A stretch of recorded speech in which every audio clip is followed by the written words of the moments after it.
રાધનપુરમાં ધોધમાર વરસાદથી મસાલી રોડ પર ભરાયા પાણી 15 વર્ષથી સમસ્યા યથાવત રહીશો નારાજ રાધનપુરમાં ધોધમાર વરસાદના કારણે મસાલી ગામ જવાના મુખ્ય માર્ગ પર ફરી ઢીચણ સમા પાણી ભરાઈ ગયા છે છેલ્લા 15 વર્ષથી આ માર્ગ પર પાણી ભરાવાની સમસ્યા યથાવત રહી છે પરંતુ તંત્ર દ્વારા કોઈ સ્થાયી ઉકેલ લાવવામાં આવ્યો નથી આ માર્ગ પરથી 15 થી વધુ સોસાયટીઓને 6 જેટલા ગામડા જોડતા હોવાથી દૈનિક અવરજવરમાં મોટી મુશ્કેલી ઊભી થાય છે માર્ગ પર એક સરકારી તથા 2 પ્રાઇવેટ શાળાઓ આવેલ હોવાના કારણે નાના બાળકોને પણ પાણીમાં ચાલવા માટે મજબૂર થવું પડે છે સ્થાનિક રહીશોના જણાવ્યા મુજબ આ જ માર્ગ પર ધારાસભ્ય લવિંગજી સોલંકી અને પૂર્વ ધારાસભ્ય રઘુભાઈ દેસાઈનું નિવાસસ્થાન હોવા છતાં પણ પાણી ભરાવાની સમસ્યાનો કોઈ ઉકેલ આવ્યો નથી તંત્રના ઉદાસીન વલણને કારણે રહીશોમાં ભારે રોષ ફેલાયો છે અને તેઓ તાત્કાલિક પગલાં લેવા માટે માંગ કરી રહ્યા છે ધ ગુજરાત લાઈવ ન્યૂઝ સાથે ગોવાભાઈ આહિર રાધનપુર મસાલી રોડ ઉપર જે પાણી ભરાવાનો પ્રશ્ન એ આજનો નથી, આદિ અનાદિનો છે.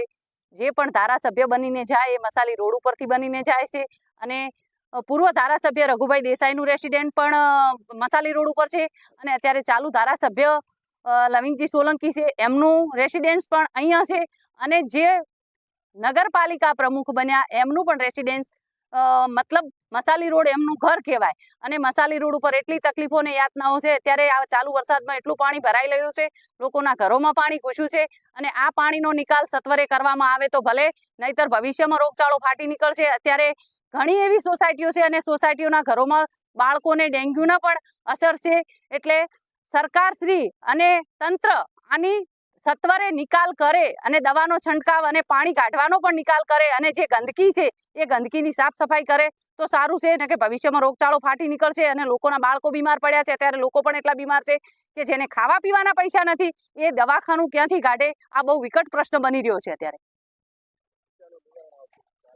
હા સાહેબ, ઘણા વર્ષોથી આ પ્રશ્ન છે. આ ગામ 5-6 ગામ અમીપુરા, ગોડ, ગોકુળપુરા, બરસાલે, બાદલપુરા, નાનાપુરા અને રામનગર બધા ગામ આવેલા છે. આ સાહેબ પ્રશ્ન પાણીનો તો આવો નવો વર્ષોથી રહે છે. કેટલા વર્ષોથી અમે આવી જઈએ છીએ રાધનપુર, તકલીફ રહે છે. ચાલતા બાઇકો બંધ થઈ જાય, ક્યારેક રસ્તામાં છોકરા પડી ગયા, ક્યારેક ગાડીઓ પણ આડનવળી ખાડામાં આવે તો પલટી ખાઈ જાય. એટલે આ પ્રશ્ન રહ્યો ને એ હલ થાય તો સારું. બરાબર, આ પાણીના માટે તો બહુ કઠિન કામ છે સાહેબ. આ એકડે કોઈ રસ્તા કરતા નથી, તંત્ર આવીને જોઈને જતું રહેશે. તંત્રને કોઈ પડી નથી. રાધનપુર મસાલી પર માણસો મરે છે કે જીવે છે એની કોઈ સાથે નિસ્બત નથી. એમને પૈસાથી મતલબ છે. આ રોડ ઉપર ધારાસભ્યો બંને રહેલા છે, એની વિરુદ્ધ પક્ષના ધારાસભ્ય પણ રહે છે અને શાસક પક્ષના પણ ધારાસભ્ય રહે છે. બંને મારા બેટા પોતે આ રસ્તા નીકળે છે પણ કોઈને જવાબ સારો હાલતા નથી. પોતે ગારામાંથી ગાડીઓ લઈને નીકળી જાય છે અને બચારા ગરીબ માણસો આ પાણીમાંથી હેડે છે. નાના નાના સ્કૂલો, આ સ્કૂલ રોડ ઉપર 3 સ્કૂલો આવેલી છે. 3 સ્કૂલના છોકરાઓ બચારા અહીંથી હેડીને જાય છે. ગરીબ માણસો છે બચારા પાણીમાં પડે છે, ગારામાં બગડે છે, તોય કોઈ જાણતું નથી.